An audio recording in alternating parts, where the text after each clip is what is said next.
So what do you give your patients to do after you've educated them as to why they should not be doing passive stretching? What should they do instead? So we had a patient ask an excellent question.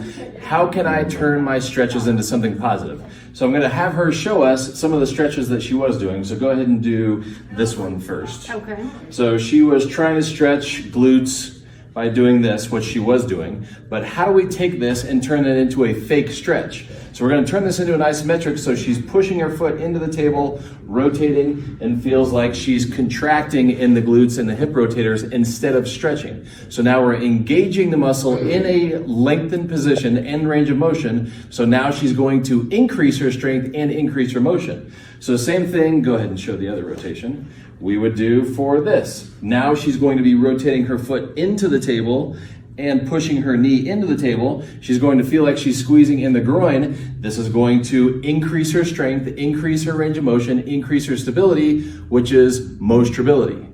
Okay? So what we give our patients, especially our gymnasts and our dancers who coaches insist that they stretch, is fake stretches where they're doing isometrics for a 5-second squeeze instead of passive stretching for 10 seconds.